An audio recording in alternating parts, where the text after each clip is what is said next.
atau ada apa? Ya kita, makanya rakyat udahlah. Kalian lihat ini bagaimana pejabat-pejabat kita itu menumpuk kekayaannya sendiri. Bismillahirrahmanirrahim guys, sekarang ada babe rolen. Babe roti molen. Roti ini dibuat yang pasti rasanya enak ya, ada 3 rasa. Nih, ada pisang keju, ada tape keju, ada pisang coklat. Ini dibuat tanpa bahan pengawet dan melayani pesanan-pesanan kalian yang seputaran Jabodetabek, bisa buat nemenin ngopi, buat acara-acara boleh. Dan ini karena gue paling suka pisang keju, ini gue dulu yang nyoba nih. Nih dia tuh kayak crunchy gitu depannya tuh. No.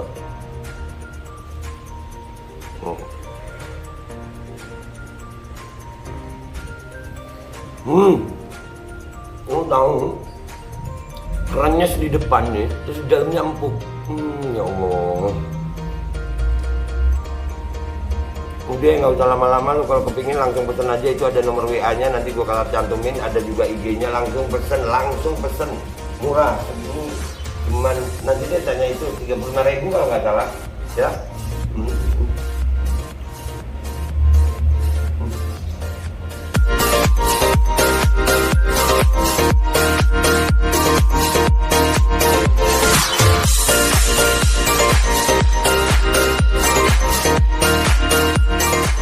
Dan semoga Allah subhanahu wa ta'ala menghancurkan sehancur-hancurnya para pelaku pembantaian 6 syuhada pengawal kami dan yang memerintahkannya, serta para aktor intelektualnya juga yang merestuinya, dan semua yang terlibat dalam pembantaian sadis dan brutal tersebut secara langsung maupun tidak langsung. Allahumma dammirhum tadmira waqtulhum badada wala tughadir minhum ahada ya qawi ya matin ya muntaqim, amin ya rabbal alamin. Allahu Akbar. Allahu Akbar. Assalamualaikum warahmatullahi wabarakatuh. Welcome back, selamat datang lagi di channel Babe Aldo bersama gua Babe Aldo, YouTuber receh yang tetap santuy, terima sehat, dan jangan lupa ngopi. Bismillahirrahmanirrahim. Alhamdulillah rabbil alamin, wassalatu wassalamu ala sayyidil mursalin sayyidina Muhammadin wa ala alihi washabihi ajma'in. Rabbi shrah li sadri wa yassir li amri wa hlul 'uqdatam min lisani yafqahu qawli bi jahin nabi wa alihi.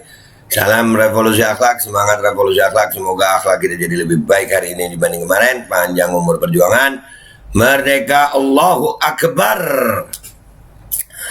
Salam sejahtera bagi seluruh rakyat Indonesia dimanapun kalian berada. Semoga kalian semuanya dalam keadaan sehat walafiat, tidak kurang suatu apapun. Dan mudah-mudahan kalau ada yang sakit dari kalian itu menjadi sakit menghapus dosa, penambah pahala, sakit yang insya Allah segera disehatkan oleh Allah SWT dalam sehat yang manfaat. Amin ya rabbal alamin. Oke guys, konten kita kali ini adalah tentang harta-harta kekayaan. Memang ya, orang itu kalau udah benar kata Nabi Muhammad SAW dalam sebuah hadisnya, ya hubbud dunya rasul kullil khati'ah. Cinta dunia itu memang pemimpin dari segala kesalahan, ujung apa ya, puncak pimpinan gitu yang nyuruh-nyuruh orang berbuat salah itu karena adanya cinta di dalam hati kepada dunia gitu. Memang kekayaan ini, wah, nih ada luar biasa nih berita begini nih. Kemarin kan kekayaannya Pak Tito tuh, ini kekayaannya beliau terancam dicopot sebagai Kapolda Metro Jaya.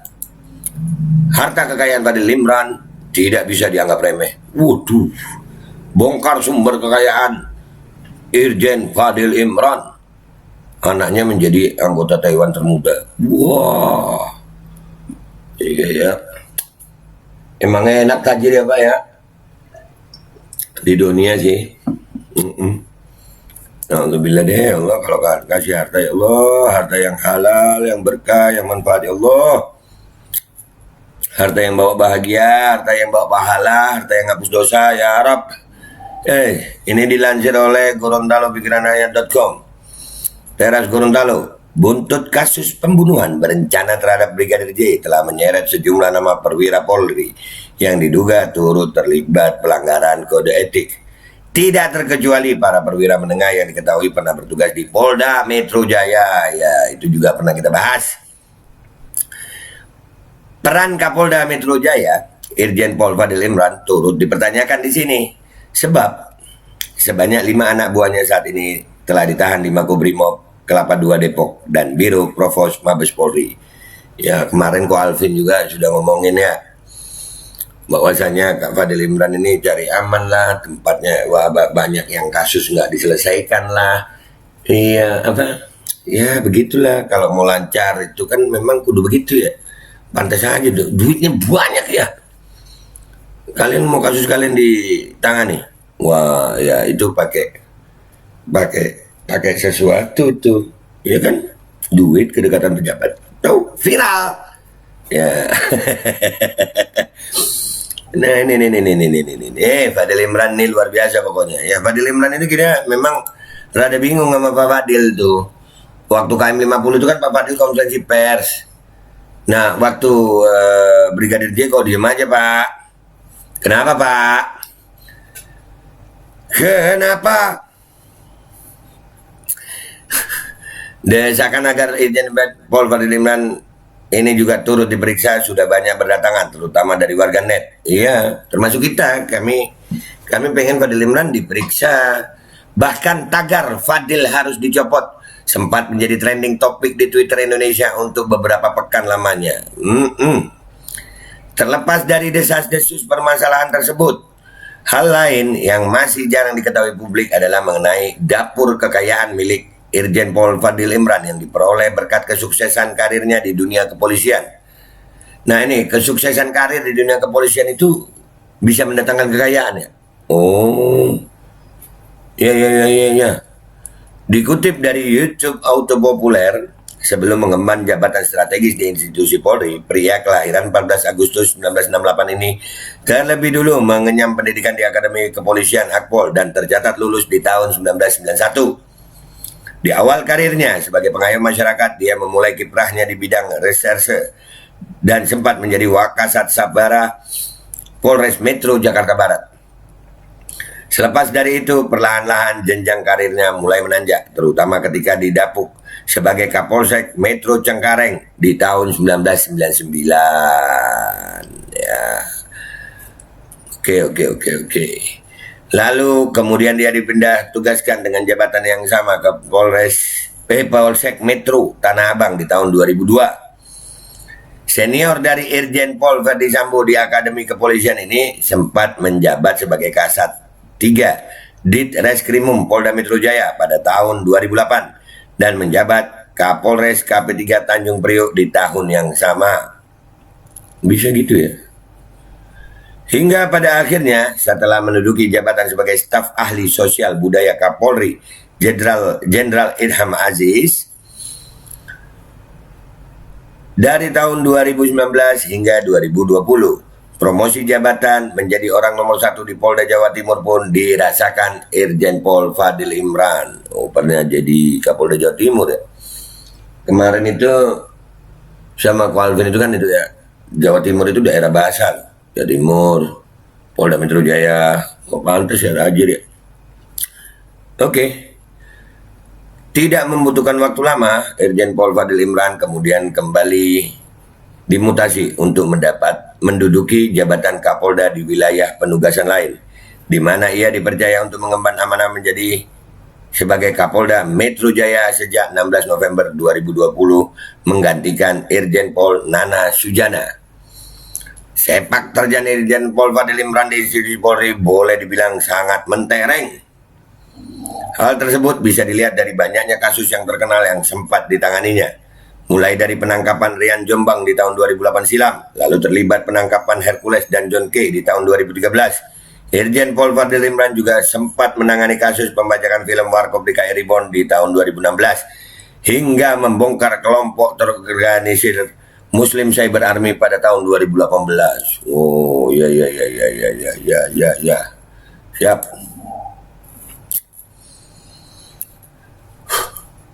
Sejak dilantik menjabat sebagai Kapolda Metro Jaya, tentunya dia juga diwajibkan untuk menyerahkan laporan harta kekayaannya pada negara melalui Komisi Pemberantasan Korupsi. Dalam laporan LHKPN yang disetorkan ke KPK pada tanggal 26 November 2020 silam ini, tercatat total kekayaannya yang dicapai oleh Irjen Pol Fadil Imran adalah sebesar 4,25 miliar, itu tahun 2020. Pada rincian kekayaan yang dimiliki olehnya, diketahui hanya tercatat 1 unit kendaraan roda 4 yang merupakan miliknya sendiri. Mobil tersebut adalah Toyota Innova Venturer yang menjadi pilihan Irjen Pol Fadil Imran sejak 2017 silam. Tapi masa iya dia beli mobil cuma 1 ya? Oh mungkin pakai nama lain, mungkin ya. Bisa nggak gitu? Lu gue beliin ya, gitu ya. Tipe teratas dari Toyota.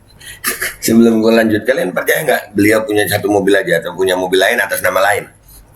Ya. Tipe teratas dari Toyota Innova ini memiliki harga yang melambung tinggi jika dibandingkan dengan jenis Kijang pada masa awal kemunculannya yang ditujukan untuk kendaraan rakyat. Saat ini Toyota Innova Venturer tersebut dibanderol dengan harga 494 juta hingga 527 juta. Wow. Namun untuk menjalankan tugasnya sehari-hari, Irjen Pol Fadil Imran ini diketahui mengendarai sebuah Lexus LX 570 sebagai kendaraan dinas. Tentu saja mobil tersebut sudah tergolong sebagai kendaraan mewah karena harganya sendiri menyentuh angka 3,5 miliar. Wow, belinya gitu yang 3,5 miliar itu apa ya? Jatah ya, jatah. Terlepas dari hal-hal yang berkaitan dengan kendaraan, sosok pria yang namanya juga sempat mencuat lantaran masuk dalam bursa PJ Gubernur Jakarta ini juga diketahui memiliki 2 bidang tanah yang berlokasi di Bekasi dan Bandar Lampung. Untuk tanah yang berada di Bekasi sendiri memiliki luas 688 meter persegi dengan nilai mencapai 1,37 miliar rupiah. Oke. Tajir ya. Sedangkan tanah yang berada di Bandar Lampung memiliki luas 1080 meter persegi dengan nilai mencapai 1 miliar. Sisanya dalam laporan LHKPN miliknya, perwira tinggi Polri yang sempat mendapat ancaman boikot dari Rizik Syihab atas dugaan keterlibatannya dalam peristiwa KM50 ini juga memiliki kas dan setara kas nilai 1,49 miliar rupiah. Iya. Wow. Iya. Tajir. Harta tersebut ternyata masih terlampau jauh di bawah kekayaan yang dimiliki oleh putri kandungnya, Farah Putri Nahlia, yang merupakan anggota DPR untuk masa periode 2019 hingga 2024 nanti. Di mana berdasarkan laporan LHKPN miliknya, politisi dari fraksi PAN ya, sekaligus menjadi anggota DPR termuda ini memiliki total kekayaan 17 miliar rupiah 17,2 miliar. Wow. Tajir ya. Serius loh, tajir loh. Kaya banget, Masya Allah.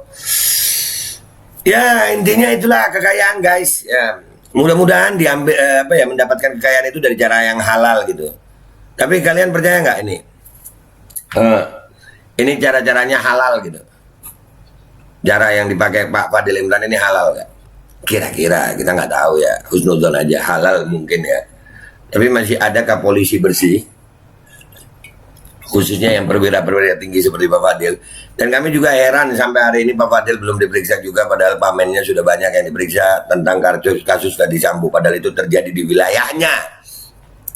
Ada apa Pak Kapolri? Pak Kapolri sama Pak Fadil ada apa kok? Mungkin karena kekayaan itu tadi ya, karena kekayaan itu kan enak kalau dibagi-bagi ya Pak ya. Tapi yang halal ya Pak ya, Insya Allah kalau itu rezekinya halal mudah-mudahan ya Pak. Dan anak Bapak itu kaya banget ya Pak ya. Kaya banget. Dan itu KPK juga ya, KPK ini jadi lembaga untuk ngumumin kekayaan pejabat aja. Nyelidiki kayaknya nggak bisa kayaknya KPK ya. Atau mungkin takut nyelidiki Mbak Fadil Imran dan putrinya atau semua pejabat gitu. Atau ada apa? Ya kita, makanya rakyat udahlah. Kalian lihat ini bagaimana pejabat-pejabat kita itu menumpuk kekayaannya sendiri. Ya, dari mana jalannya kita nggak tahu juga ya. Tapi kalau lihat dari bukti-bukti yang ada, dari omongan orang-orang yang memang berkompeten, yang kalimatnya itu memang bisa berkompeten dengan bukti-bukti data dan fakta, mereka ini kayaknya patut diduga mendapatkan harta kekayaan dari cara yang salah gitu. Sementara keadaan bangsa sedang begini. Hebat. Kalau gue sih, gue berharap Pak Fadil Imran juga diperiksa ya, karena itu berkaitan dengan Irjen Pol Ferdy Sambo yang melakukan pembunuhan di wilayah Polda Metro Jaya, ya. Jadi gitu aja guys ya. Sampai jumpa di konten-konten luar berikutnya. Jangan lupa yang belum subscribe silahkan subscribe. Kalau kalian lihat konten ini kalian merasa suka dan kalian rasa manfaat, silahkan like dan share. Mudah-mudahan jadi ya. Gua Babe Aldo, minta maaf kalau ada salah. Wabillahi taufiq wal hidayah warahmatullahi wabarakatuh. Wassalamualaikum warahmatullahi wabarakatuh. Babe mau nggak jadi kayak Papa dulu? Nauzubillah min dzalik. Enggak deh ya. Enggak ada, enak biasa aja, tetep aja mati gue. Ya mati nanti hisapnya kalau banyak banget ya Allah. Ngitung duit sebulan aja susah, gimana ngitung hisap kalau hartanya begini, apalagi kalau sampai itu ternyata ngambil uang yang haram-haram. Nauzubillah min dzalik. Enggak deh ya. Makasih. Lu aja deh. Dan semoga Allah subhanahu wa ta'ala menghancurkan sehancur-hancurnya para pelaku pembantaian 6 syuhada pengawal kami dan yang memerintahkannya, serta para aktor intelektualnya juga yang merestuinya, dan semua yang terlibat dalam pembantaian sadis dan brutal tersebut secara langsung maupun tidak langsung. Allahumma dammirhum tadmira waqtulhum balada wala tughadir minhum ahada ya qawi ya matin ya muntaqim. Amin ya rabbal. Assalamualaikum warahmatullahi wabarakatuh. Ini nggak usah lama-lama buat seluruh rakyat Indonesia. Alhamdulillah Majelis Penderitaan Rakyat dengan kekuatan yang ada sekarang sudah sampai di sidang PT UN, dan kita masih banyak yang akan kita gugat lagi tentang masalah mandatori vaksin. Jujur aja kami kesulitan untuk dana untuk operasional. Ya, dengan segala kerendahan hati kami mengajak semua rakyat Indonesia yang mau, sekali lagi yang mau, nggak ada paksaan untuk yang tidak mau. Nih ada meme-nya atau flyernya atau apa namanya, lu catet deh, ayo sama-sama kita berjuang untuk stop mandatori vaksin. Dah gitu aja, gua tunggu partisipasi kalian semuanya. Gua nggak mau meminta pada lembaga tertentu, gua nggak mau minta pada partai tertentu, karena ini perjuangan untuk rakyat Indonesia. Gua nggak berafiliasi dengan kelompok tertentu, gua nggak berafiliasi dengan partai tertentu, karena gua rakyat Indonesia yang untuk rakyat Indonesia. Kapan lagi kita berjuang dari rakyat untuk rakyat demi rakyat? Merdeka, Allahu Akbar.